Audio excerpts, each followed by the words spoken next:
Moi, j'étais très pessimiste en 2008, lors de la fameuse crise financière. Et là, non, je ne le suis pas.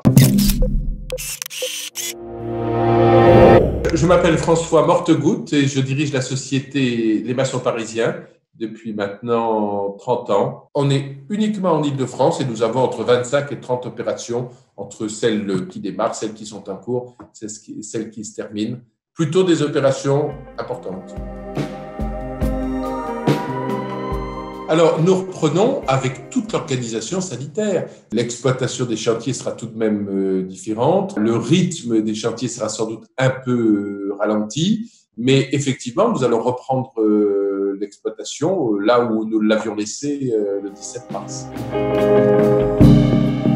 Alors, tous nos ouvriers portent un masque, effectivement. Ils portent des gants. Mais ça, des gants de sécurité, de toute façon, ils les portent habituellement. Certains embauchent à 7h30, d'autres à 8h, de façon à limiter l'affluence, à diviser par 2 l'affluence dans la basse vie. Et puis, à l'heure du déjeuner également, il y a une répartition des effectifs entre midi et demi, 1h, de façon à ce qu'il n'y ait que 2 personnes par table. Et entre les 2 services, évidemment, une désinfection, un nettoyage, une désinfection des lieux, puisque nous avons mis en place une société d'entretien à temps plein pendant toute la journée.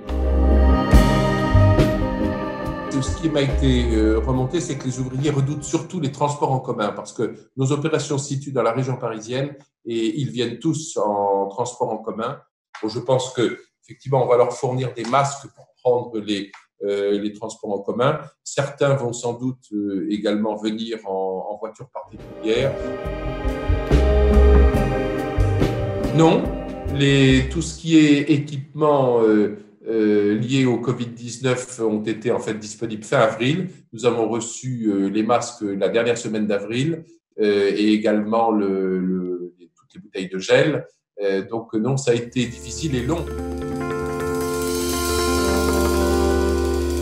Bien sûr, toutes les dispositions que nous avons prises, c'est-à-dire les agents d'entretien dans les basses vies, également les dispositions que nous avons prises pour éviter pour adapter les cheminements sur les chantiers, tout ça a un coût que nous essayons de faire partager à nos maîtres d'ouvrage, à nos clients, avec un peu de mal pour nos promoteurs privés, mais nous essayons de leur expliquer qu'effectivement la charge doit être au moins répartie.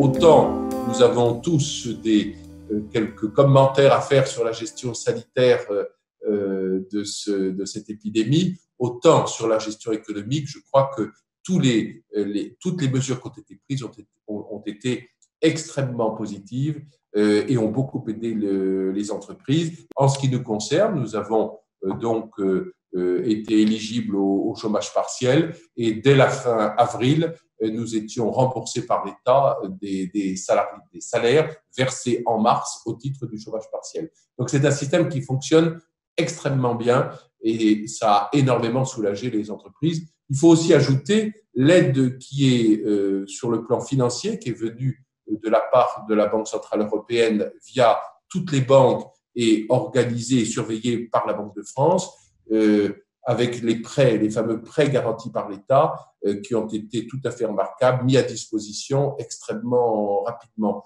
Tout ça, on ne se rend pas compte, mais ça a considérablement aidé l'économie et on est probablement l'un des seuls pays à avoir eu tout ça en aussi d'une façon aussi importante. Moi, j'étais très pessimiste en 2008, lors de la fameuse crise financière. Et là, non, je ne le suis pas. Je pense que c'est une période difficile qui va évidemment faire baisser notre fameux PIB, c'est évident, où certaines entreprises vont avoir des difficultés, mais le système qui a été mis en place, à mon avis, va préserver la très, très grande majorité, pour ne pas dire la totalité des entreprises.